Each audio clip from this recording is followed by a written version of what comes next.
It's my privilege today to report for the congregation of the Church of the Nazarene in Higgins, Texas.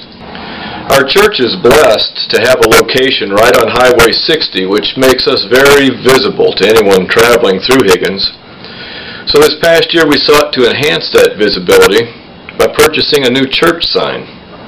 And it has brought more attention to our church, since it's the first thing you see upon entering Higgins from the east. And we hope that as time goes on, more people will come to see our church as a place of acceptance and redemption, where they will be welcomed into the fellowship by people who wish to share the joy of knowing and following Christ. With an increase in oil field work, there are many new families in town this year.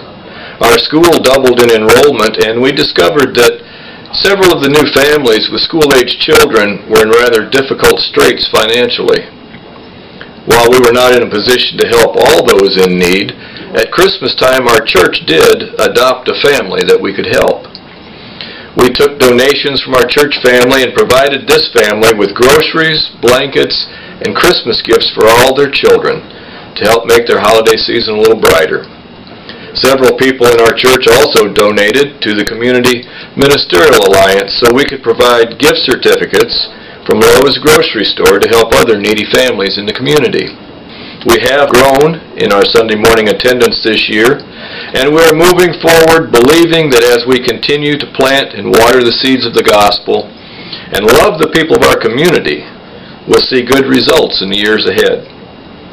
I've been especially encouraged in recent weeks. It has come to my attention that there are now several people around town who, although they do not attend our church, have come to think of me as their pastor.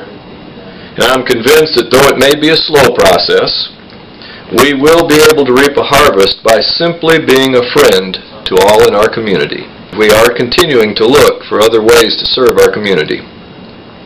Please join our church board and myself as we pray for the Lord to reveal to us unmet needs in our community that we can address, and thereby reach the town of Higgins with the love and compassion and joy of Jesus Christ. Respectfully submitted, Pastor Wes Harper.